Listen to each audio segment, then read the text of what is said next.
This is a public service announcement. A swarm of undead people have taken over the city. It is no longer safe to stay in your homes. Please head to your nearest emergency shelter. Should you encounter any undead, the only way to kill them is to remove the head or destroy the brain, or spoil a movie for them. The following podcast contains spoilers for Dawn of the Dead 1978. You have been warned.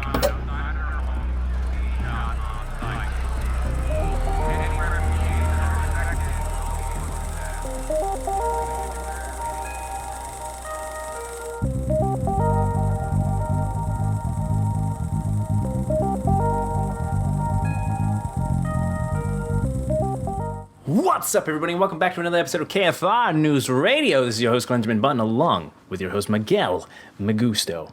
Hello. Greeting, my friend. How be? I be good. How be you? Word tough. With T-U-F-F. Too many letter. Not enough brains. Wrong movie. But in the same section, I'm all right. I'm not too bad. Yeah. Got my tea, got my biscuits, back in my British heritage, which I've never been ever told that I was British in my life. So that biscuits as in cookie or biscuits as in like biscuit? Like, are you going with the imagination English? Run wild for that one. Okay. Go ahead. Yeah. If you hear me choking, it could go either way. Yes. Yes. Biscuits in both senses are dry. Indeed. But while you're drinking that tea, Glenn. Oh, Any movies you want to discuss that you've seen this past week? You want me to do that while I'm drinking? Okay. I do what you want. I don't care. On Thursday, I think I just burnt my upper lip, but here we are. On Thursday, we watched a little movie called Talk to Me. I had not been interested in said movie, but Mike deeply was, and he talked about it before on like a couple podcasts ago. Just very brief. July just very 10th briefly. is when. Yeah, July 10th is when I first saw it. So we saw that. I won't say any little spots of what I think about the movie, because you should see that and spend more time with us, because that's just too kind and too swell. After that, I had stumbled across, I don't know why "apos" is a word, but I found it. I stumbled across a little kind of short film movie collection in sorts. It's like one movie, but there's 3 short films within it of like animated movies, kind of like Akira, but I'm trying to say animated like Akira, but short films.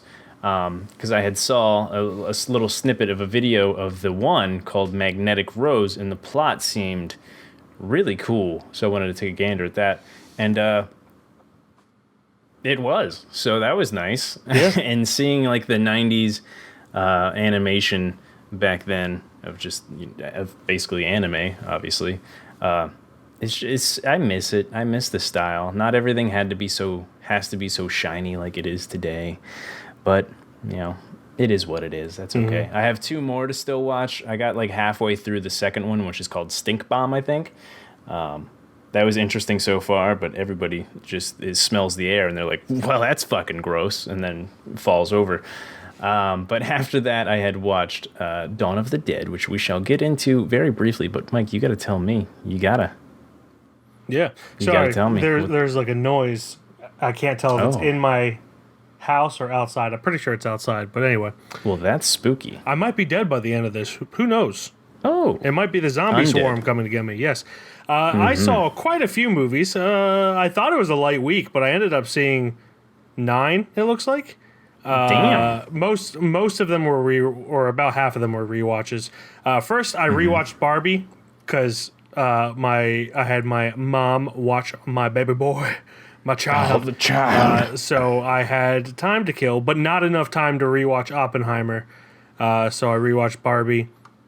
You'll see why I was thinking about rewatching Oppenheimer in a second. Then I watched a movie, which was another movie that I had it was one of my options in the country that shall not be named for a movie I could see, but I didn't see it because it wasn't Icelandic. It was Finnish, and it's called Girl Picture. The Finnish title translate to girls, girls, girls, which you understand why they didn't use that for the English title. Yes. Because it's not about strippers. Not that there'd be a problem if it was about strippers, but, this isn't about strippers. That title leads people to think about strippers. This was about three friends and their romantic lives. And honestly, you might be like, hey, Mike, why would you want to see that? And the honest question is, I didn't really have any interest, but it was one of the movies that I could have seen. It was one of the options, and then it just kept popping up, and I was like, you know what? I'll watch it. Whatever. That a boy. Yeah. Surprisingly, I enjoyed it quite a bit. It's about their romantic lives, which most people, usually I write off romantic films just because it is what it is. But this was different enough where, like, one of the main characters, I think she's, like, bipolar or something. I don't know if they ever define it. Or say what she has, but she's like mean to people and doesn't realize it until it's like too late. No filter, and also just kind of like shuts people off. So there's like an interesting element to it.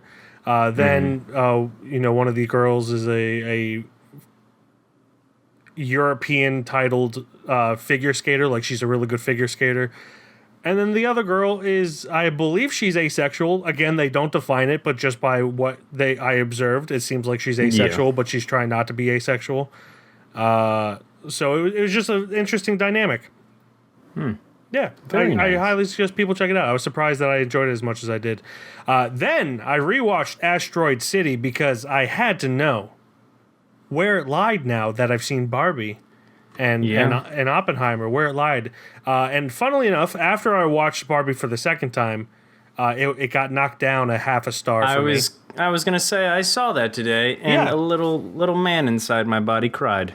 I still really like Barbie, but it does not reward repeat viewings like Asteroid City does. Asteroid City gets better the more I watch it. Whereas Barbie, it's still fun every time I watch it, but it doesn't have the same charm. Or it doesn't have the element of surprise anymore. That's just how time works. So it is what it is. Had I not seen it again, it probably would have stayed a 5-star. But I've seen it multiple times now. So yeah, Asteroid City is great. It actually knocked Barbie down from my second favorite movie of the year to my third favorite movie. And now Asteroid City's again my second favorite movie of the year. I wonder what could be the first. I don't know. Godland. A movie I saw in the place that shall not be named. Then we watched Talk to Me. It was a rewatch for me. You discussed this already. Review out for that on the YouTube. Then I watched Haunted Mansion by my lonesome after watching Talk to Me, but you didn't want to watch Haunted Mansion with me. I'm sorry. No, it's fine. I'm Only a so big many fan. ghosts I can handle in one night. I'm a big fan of the Haunted Mansion ride at the Disney parks. It's probably my favorite. I want to say it's my favorite ride there, but it's been about 10 years since I've been, so I don't even know. But yeah, it was as good as a movie about a ride could be that doesn't have pirates in it, because the first Pirates of the Caribbean is great. Yeah. The sequels to that are not great, but the first one's great. This one was fun. It had some heart. The to one it. with Davy Jones was really good. I didn't see that one, so that I can't speak for that one. Some of the best CGI to date. You know me with sequels. Come on. But yeah, I have seen the CGI. That is some pretty good CGI. But yeah, Haunted Mansion, if you're a fan of Disney, you're probably going to like it a lot. I liked it. I thought it was fun. The kid is hilarious in it. Honestly, he's the best part. Danny DeVito's also great in it. Everyone's really good in it. They had a fun time. You could tell. Then with my boy, my baby child, I watched Paws of Fury, the legend of Hank. I had heard that this was based very loosely off of Blazing Saddles. It is. There are parts in it that are obviously Blazing Saddles. And I believe Mel Brooks You can't put that in a kid's movie, yeah. Well, I mean, they replace a certain word with the word dog. Whoa. But yeah, Mel Brooks is actually in this. He plays the Shogun. And then he also has writing credit because of the similarities of Blazing Saddles. It's not a good movie, but it was better than I thought it was going to be. If that makes sense. Like, I thought it was going to be absolute garbage. It was just kind of garbage.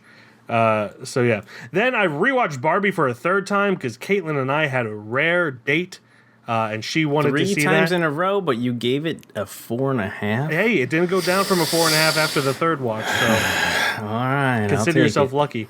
But yeah, it's Barbie, and that's did wife enjoy? Yeah, she did. She enjoyed it a lot. It's also the first movie she's seen in theaters since September. Don't worry, darling. We saw together. So yeah, there's that. And that's the reason I wanted to see Oppenheimer, because I knew I was going to see it on Saturday. So I didn't want to see it 3 times, but I've seen it 3 times. It is what it is. I will see Oppenheimer at another point. Then I watched Dawn of the Dead, which we're going to get into in just a minute. And then last night I watched a movie called Kumiko the Treasure Hunter, which is based off of the urban legend that surrounds a real woman's death. This Japanese woman was found dead in either North Dakota or Minnesota, close to Fargo, North Dakota, which is on the border of North Dakota and Minnesota. So much going on in Fargo, man. Yeah, and there. Well, that's the thing. The movie is the urban legend, and the urban legend is that she was seeking the treasure that Steve Buscemi buried at the end of the movie Fargo. And obviously that's not true, because adults can tell the difference between Fargo, or between fiction and Fargo. No, fiction and nonfiction. And it's kind of just based off of a conversation that the cop had with her. One of the cops that was in the area at the time had with her. And kind of just spiraled out of control, where it's just like he talked about a conversation they had. People took what he was saying as literal, not just like, this is the conversation they had. And goes from there. Really, really good movie. I liked it a lot. I liked the fact that, kind of the aspect of her using the movie Fargo as a treasure map. It was just very interesting. I highly suggest people check it out. Yeah, really good movie. But that's all I saw. We have bad news, unfortunate news, sad news. We do. Before we get into our review. Of course, the day we're recording this, the 31st of July, the news came out that Paul Reubens, the actor who played Pee Wee Herman, has passed away after a battle with cancer. I loved Pee Wee Herman growing up, with Pee Wee's Playhouse and, of course, Big Adventure and all that. Mystery Men, one of my favorite movies, and he's fantastic in that. And it's just, it's just a shame. And I'm going to miss him, honestly. He was a hilarious man. Yeah, I've only ever watched the one movie that he had. I can't even remember when it came out, but yeah, that was pretty crazy to hear when I was doing stock today. They're like, "Oh man, Pee Wee Herman died." I'm like, "Excuse me?" Yeah. Isn't he like 40? He's forever 40. It messed me up. I was like, "Whoa." Yes, but yeah, that's it's just, I feel like we've lost a lot of good performers this year. And that one hurt more than some of the other ones, just because he was a big part of my childhood. But he's going to be missed. And without any further ado, now that we're on that downer, let's get into Dawn of the Dead. It gets up and kills. The people it kills get up and kill. This situation must be controlled before it's too late. They are multiplying too rapidly. Dawn of the Dead. Meet me on the roof at 9 o'clock. Getting out. I don't believe We're it. gonna What? get out in the chopper. We've got to survive. Somebody's got to survive. They kill for one reason. They kill for food. They eat their victims. Imagine, if you will, that something has gone terribly wrong. Shoot it, man. Now, accept the fact that there's no escaping the horrible consequences. George Romero brings back the dead. Night of the Living Dead has ended. Dawn of the Dead is here. During an escalated zombie epidemic, 2 Philadelphia SWAT team members, a traffic reporter, and his team His TV executive girlfriend seek refuge in a secluded shopping mall. Yes. Directed and written by George A. Romero. It stars David Emge. I'm pretty sure that's how you pronounce it. I did look it up, but I already forget. It's Kevin, oh my God, I'm losing my shit. Ken Forhey, Scott H. Renninger, Galen Ross, and then honestly, there's not too many. There's Richard France, Howard Smith. Everybody else is kind of just background. David Crawford, David Early, Daniel Detrich. So this movie, as last week I had stated, I had just rewatched Dawn of the Dead, the Zack Snyder one. In my childhood, I always loved that shit. It was so good. It was so nostalgic in so many ways. And I've never watched this. I've never actually even seen a snippet of this movie, believe it or not, at all. I've seen a little bit of the motorcycle gang raid. That always seemed to be the part that I came in on when it was on TV. But that's all I saw of it. So I'm with you there. Yeah, so I wanted to see what inspired one of my favorite movies as a teenager growing up. And so here we are watching Dawn of the Dead. Yes. I have a question for you before we continue. Tell me. There were this movie, much like Blade Runner and other movies like it, has several cuts. How long was the cut that you watched? 2.5 hours. Okay, mine same was here. the complete cut. Yeah, same here. So we watched the same version. Just wanted to check that before we started talking about things. About an hour and a half, I had noticed, like I was reading through some of the trivias, and I saw that there was different endings or different cuts or whatever, and I was like, oh shit, I hope we're watching the same thing. Yeah. I tend to go for the longer version, no matter what. Just because it's usually the closest to what the director envisioned. Sometimes they're forced to make a longer cut. That's rare, but it is the case sometimes. That's the case with Ridley Scott's Alien movie. The first one, there's a director's cut that was not really director's cut, but after the success of the Blade Runner director's cut, they're like, make a director's cut of this. And he has like the director's cut. Yeah. Which that's the first version I watched, and it's not as good as the theatrical cut. So, anyway. Yeah.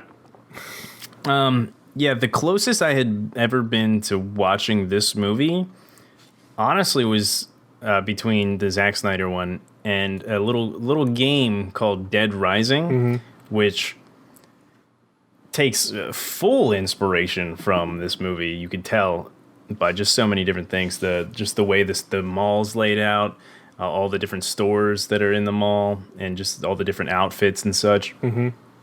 Crazy game. Fantastic. I kind of wanted to replay it during this, but that's a long process that I'm not jumping in that little loophole there. Yeah. But yeah, as far as this movie goes, much different. I'm not gonna try to compare it a lot with Zack Snyder's, but it's the one that I grew up on, so it's gonna be. I'm gonna warn you now. Sorry. Yeah, it's essentially the only similarities that I remembered. Granted, I haven't seen the Zack Snyder one as soon as you have, or as close to this as you have. But the only similarities that I remembered was that they were in a mall, and maybe some people were involved with the SWAT team. But I don't remember the Zack Snyder one that well. The closest similarities, obviously, they're in a mall. Yeah. And honestly, the character closest resembling any other character in Zack's is Peter. And he kind of resembles the cop that's in his movie, played by Ving Rhames. So that they're not even. I don't even think they're the same names or anything, but they're the closest similarities to the two. Yeah. Other than that, it opens completely different. It feels much bigger, like world-wise. Like you're not just stuck in the mall the whole time. Yeah. Like sure, in Zack's you're in like a neighborhood, like a nice little neighborhood, and then at the end there's a boat. But like pretty much 85% at least of the movie, almost 90, you're in that mall and you're just not moving. This, at least the beginning, I like the way the beginning was, and that you were following Fran at first, and kind of getting into like you were finding out instead of like just a montage and cuts of news broadcasts and shit.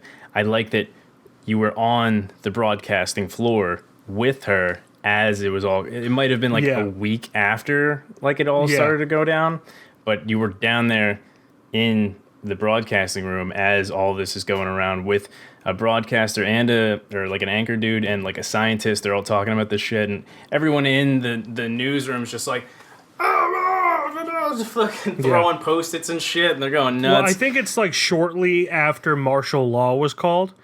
And that's why everyone's kind of angry. And I love the chaos of the opening scene in the news, both with her part and also Peter. I think the cop Peter, and Raj. Peter and Raj. Yeah, Peter and Raj. Their part. That's one thing I feel like Romero was always good at doing. It was depicting martial law.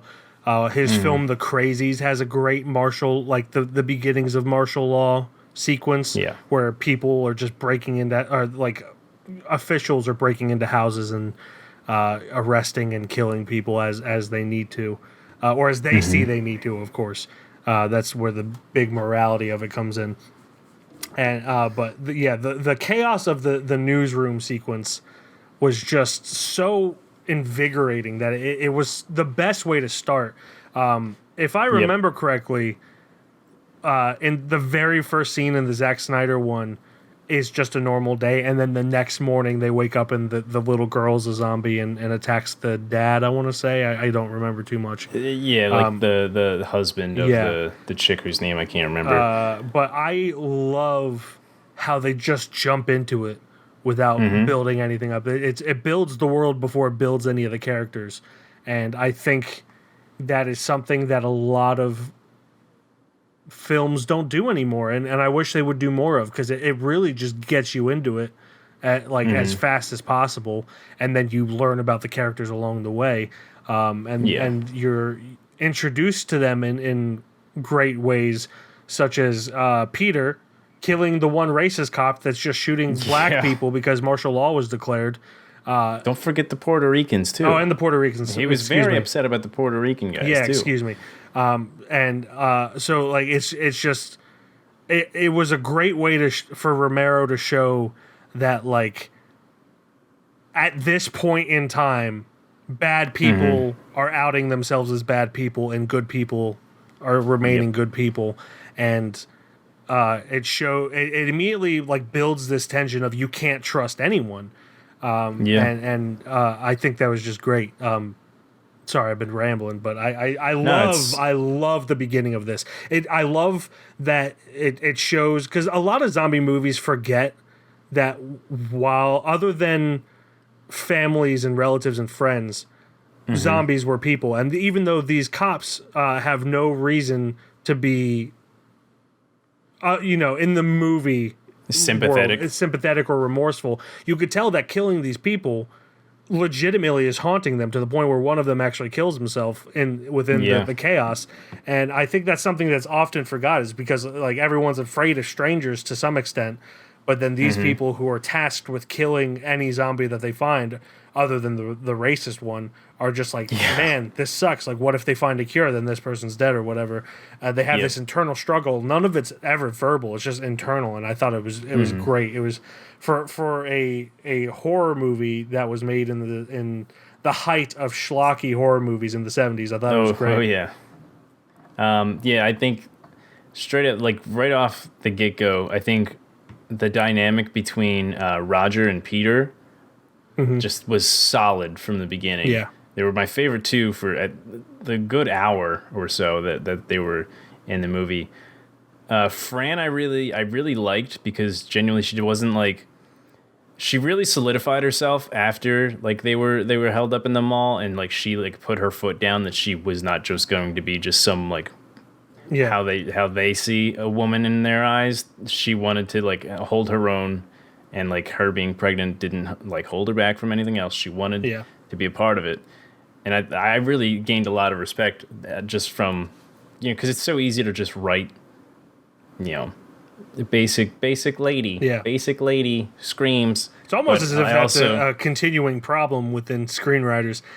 Yeah. Well, I also read that George wanted her to do that, and she's like, "Fuck no."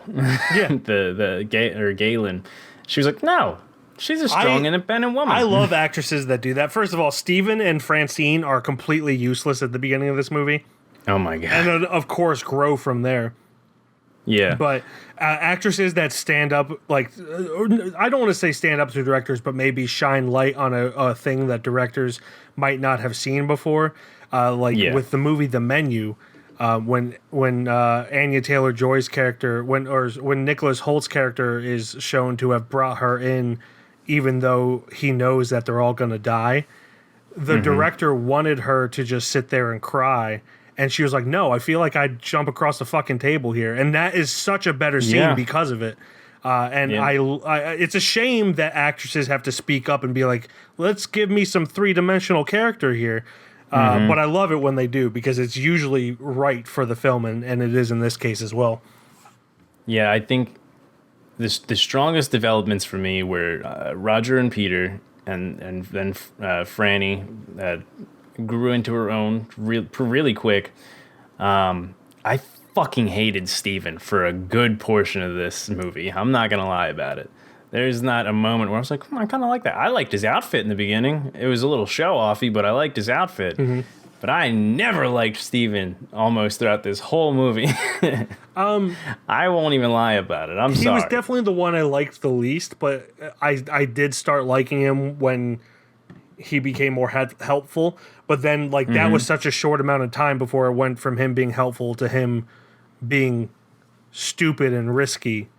Yeah. That ended up getting him killed. There was a small breath of fresh air where him and Peter kind of are on good grounds again, and they are tight with each other. Yeah. And then he just starts fucking it up again. I'm like, dude, you had a good moment, man. Yeah. You had it. Yeah. So I started to like him more and more throughout that, but then it was short lived before he fell off and started just dicking around again. Now I think the actor David Emge was he was good. Oh yeah, it's absolutely it's the character. It's not the actor. It's the character. The character is a piece of poo, man. He was something. I'll say that. Going back to the more of how this was more of an open world.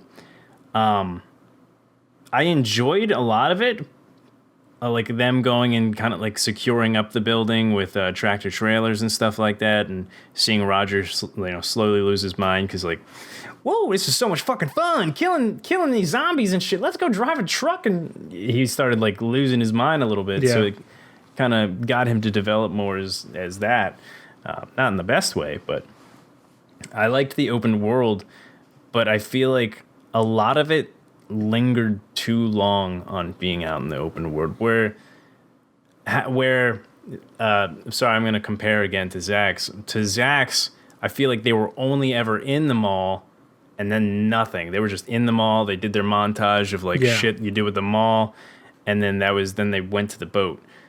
Sure, they had their stuff with the guy across the street at the gun shop, but they never explored what can we try to do outside. But it didn't help because Zach's zombies are also different from this. You could do whatever the fuck you want in this one. Were they fast zombies in that?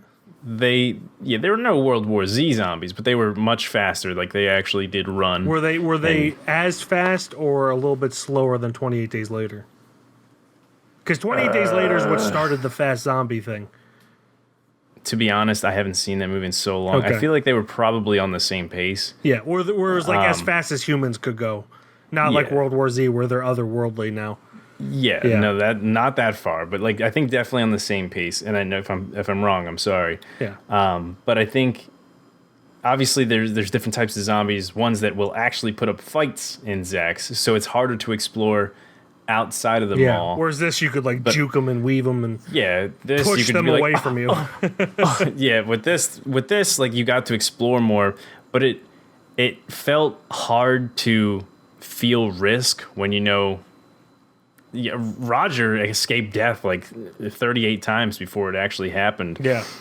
So it was hard to sit there and go, oh, he's actually going to get bit this time. Oh, he's actually going to get bit this time. Yeah. Oh, he's actually going to get bit this time.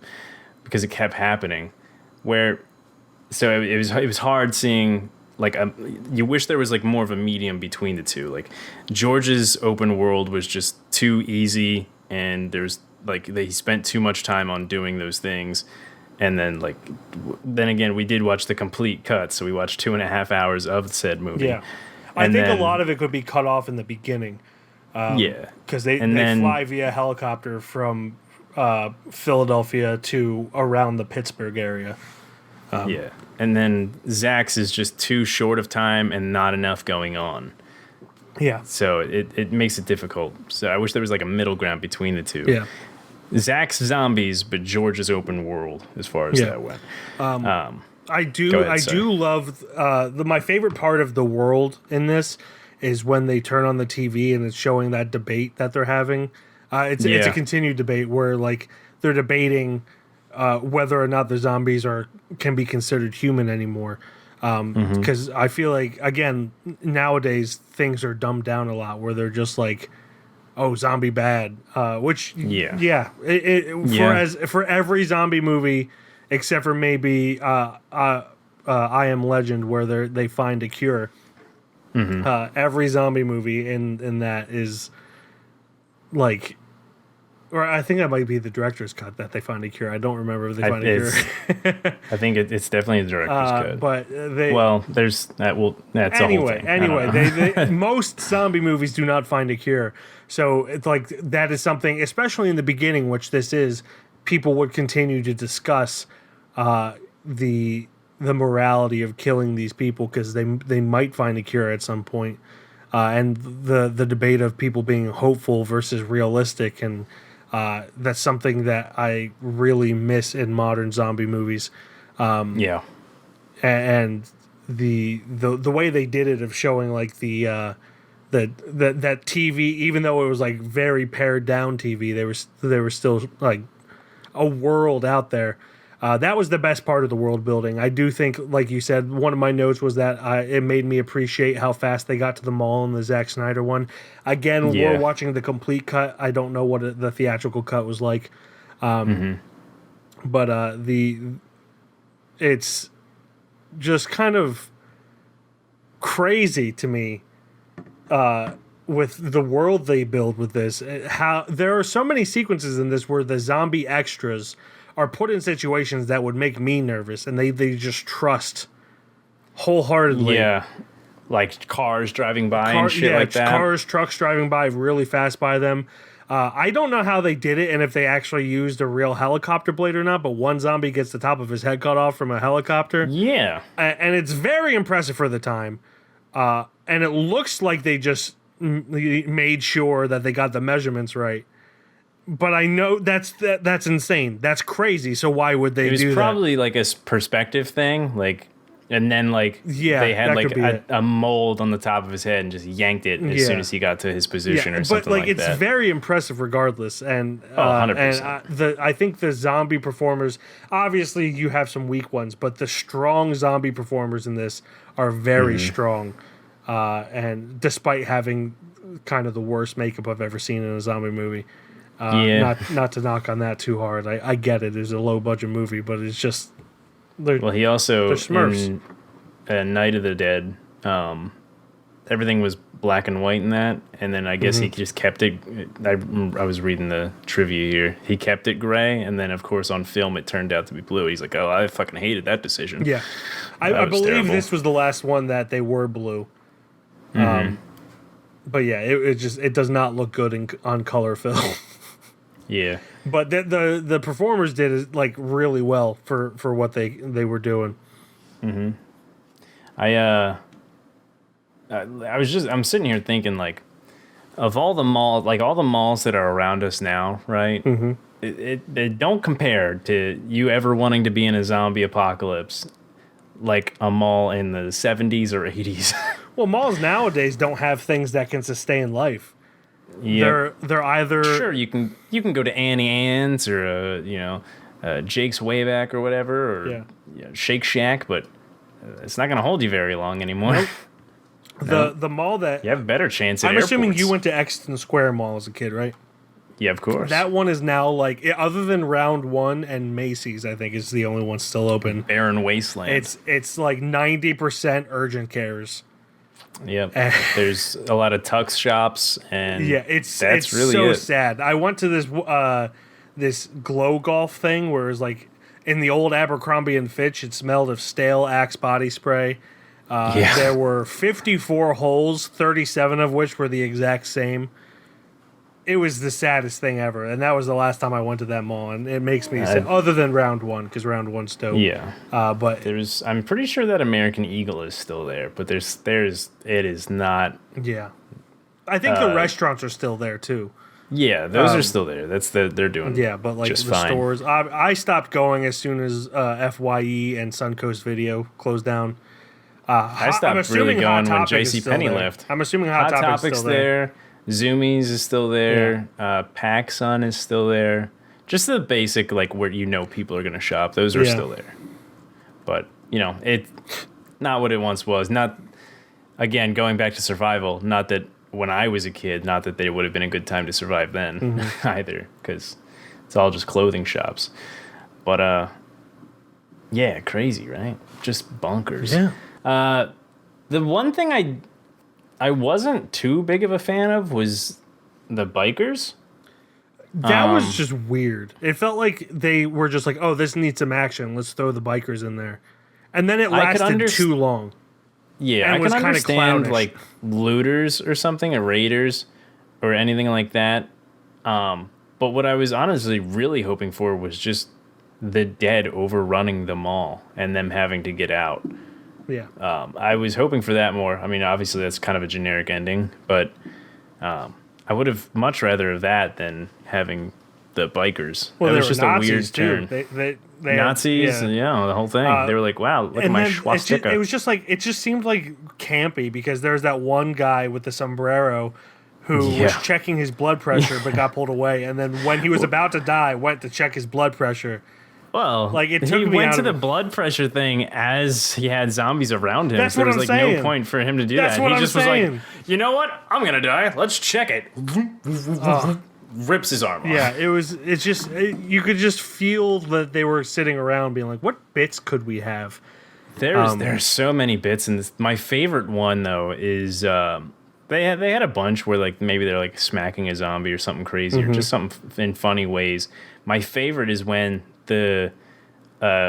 when Roger gets his gun taken away by one of the zombies while they're trying to put up the door. And so like this zombie, and you'll see it multiple times throughout the movie, you'll just see this zombie carrying an M16 around, not using it, just holding it. Pointing it at himself, I believe. Yeah, pointing at it himself sometimes, but like he's got it, he's just in his hands and he's kind of holding it like this. My favorite thing is you'll see it throughout the whole movie. He's just holding it. There's multiple different shots, and then at the end, super campy, Peter is like going to attack him, and then like the zombie takes the other gun, or Peter gives him the gun or something, and the zombie now has both of them, and he's like looking at the M16, looking at the rifle that he just got, and just throws the M16 and just starts carrying around the rifle. Yeah. I thought that was funny. Yeah. I think this movie's They're definitely comedic parts. Yeah, I think it works with the comedic parts, but I think it was way too comedic and not enough, thrill within it. When the bikers were coming into the mall, did you recognize that music? I recognized that there was a couple songs within it, but it was like one of the first ones. When the bikers are coming in, it's the same music that Monty Python and the Holy Grail uses for its credit music. And like the second I heard it, I was like, well, now I can't take this seriously at all. It's like, ding. Yeah, there was that whole section was just It just weird. It slows down pretty significantly once Roger dies. There are some good moments of emotion, especially from Peter once Roger dies. And then it's just like comes to a screeching halt with the bikers. But then the second the bikers leave, it immediately gets better. So it's just kind of weird, and I don't know. I just don't know what the thought process was behind that, other than to change it up. I mean, they definitely needed something to happen. there, but I feel like, and again, this could be like a budget thing. They don't want to do makeup for all these people. I feel like just a huge horde of zombies trying to come after them, and you still get the same effect. Yeah. Well, they could lean in. They could lean into the line that they said where people are just doing what they did when they were alive. Yeah. And like people went to the mall, especially in the 70s. So it could just be like an overwhelming swarm of zombies just trying to get in, and they notice as time goes on that it gets more and more and more. Then a door breaches. Or something, you know, they find a way to get around it. They just want those fucking sales, dude. Well, I mean, the main biker that they showed was, I believe his name's Tom Savini. Yes. He does a lot of special effects makeup and was friends with George Romero. Where is he? I just remembered another bit from that part where, while you're looking that up. Yeah, Tom Savini. I think Tom Savini's like, he has one of those fucking switchblades where it's a comb. Yeah. And he just starts, he's like, oh, we're going to get in there. And then starts brushing or like combing his mustache. And then the other dude's just like, what the fuck is that? He's like, it's a switchblade comb. Never seen one before? He's just like, it's fucking weird. Like, that was so, like, just random that it was probably improvised. And he's like, well, we got to keep that in. That was hilarious. I have one. I loved that part. I have a switchblade comb. I used to. Yeah. It's been a long time, though. Yeah. I don't really have too much else to say. There's a lot more emotional impact than I expected there to be. Because we watched the 2.5 hour versions, it does drag in some places. Yeah. But personally speaking, Grant, I haven't seen the Zack Snyder one in a long time, but I feel like I like this one more. I can't say for sure until I rewatch the Zack Snyder one. They're both different. They are very different. They are different. I like the charm of this one more, where I feel where the other one's more for like sex appeal and gore. Yeah, exactly. Whereas this one's just it's just charming. It's a low budget, charming horror movie. The one thing I have kind of left to say about this is like the ending. You could tell they were setting up for like, and I wish movies did this more, where it looked like it was setting up for like a bad ending, just like a not happy ending at all. Yeah.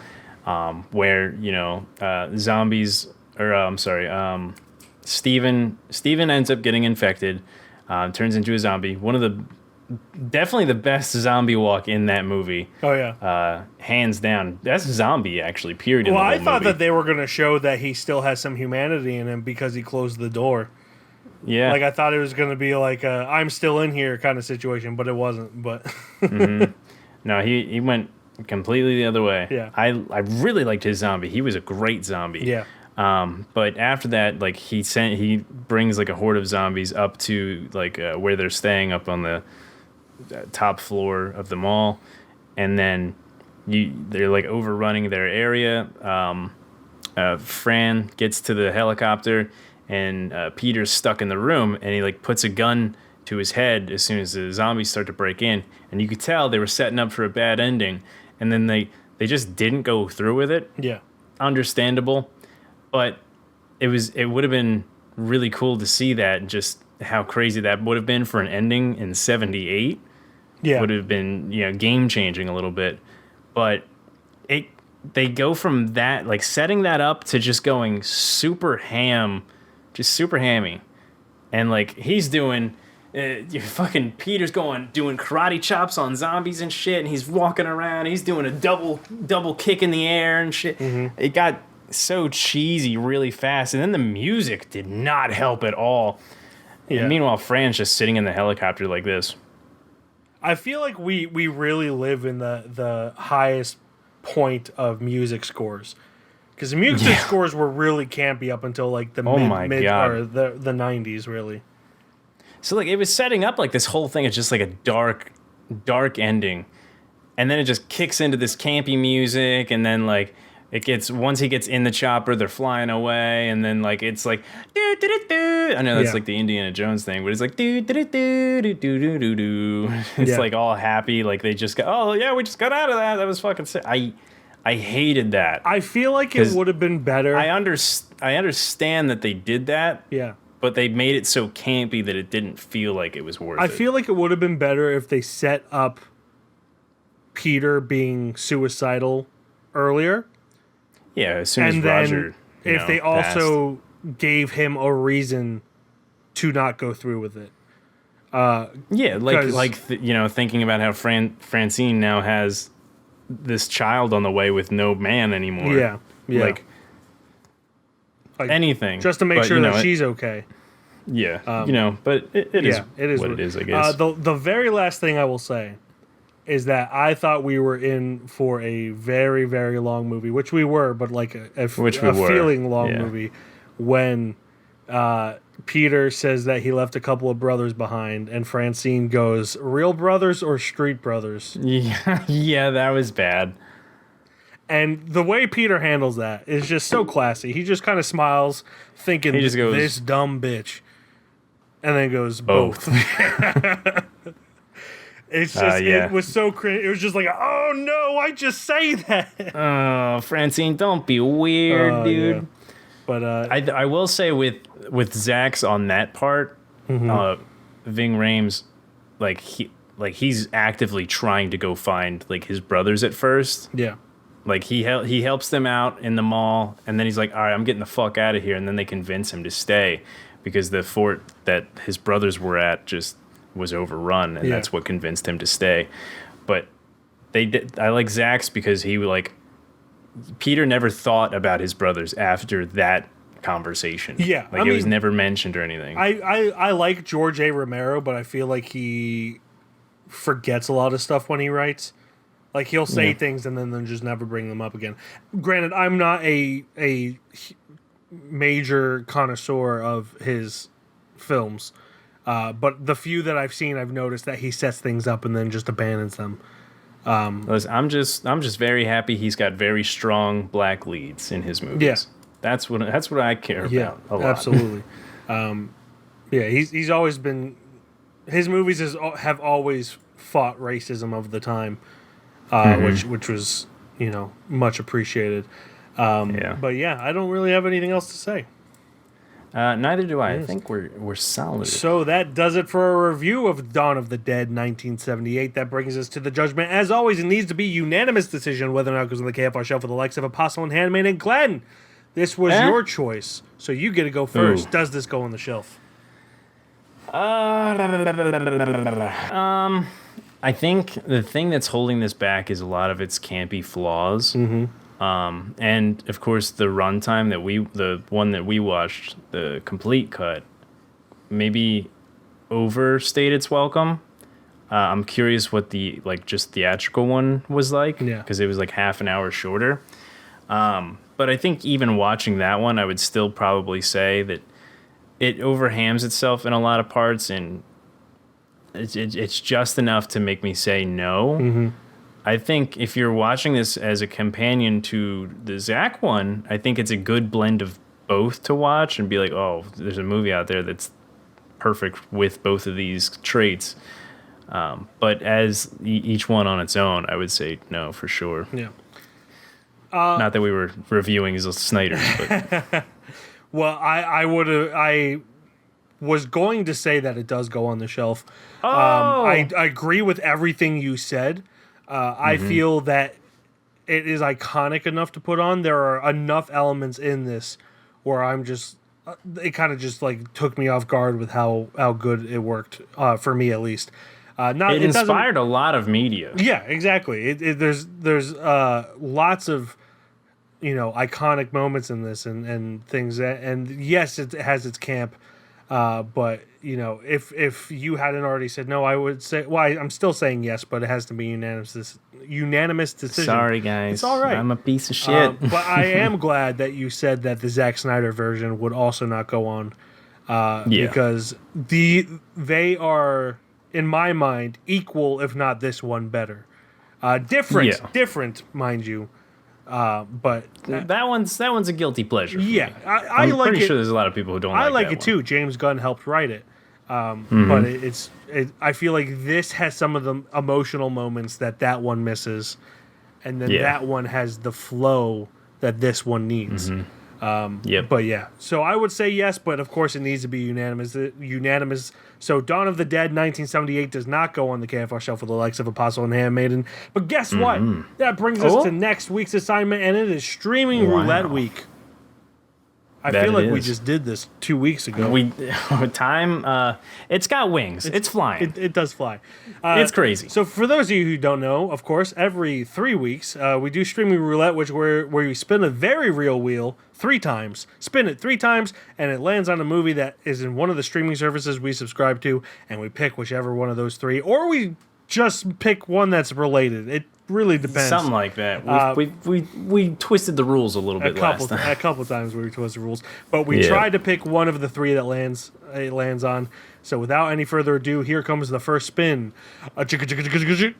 Fan. This looks like it's a Bollywood movie. FAN from 2016. Going to be on Amazon Prime. Directed by Banish Sharma. Written by Banish Sharma, Habib Faisal, Sharat Kataria. Starring Shah Rukh Khan, Shira Pilgayondkar, Sayani Gupta, and Walusha D'Souza. Apologize if I mispronounced any of those. Gaurav develops an obsession with a movie star who looks just like him. He goes to Bombay to meet his idol, but he refuses to grant him 5 minutes of his time. Gaurav is enraged and plots to destroy his hero.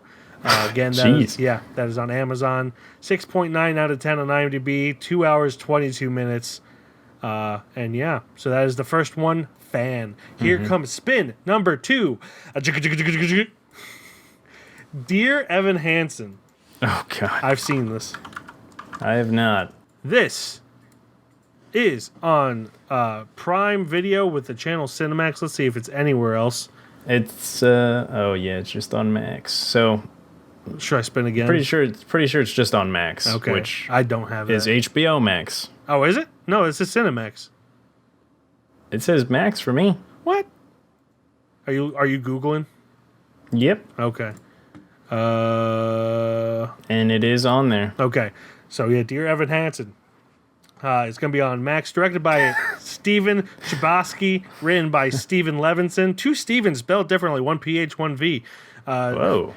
Mortal enemies. Yes. Starring Ben Platt, Julianne Moore, Caitlin Dever, Amy Adams, Danny Pino, Amandla Stenberg, Colton Ryan. I feel like there's one other person in this that's worth mentioning.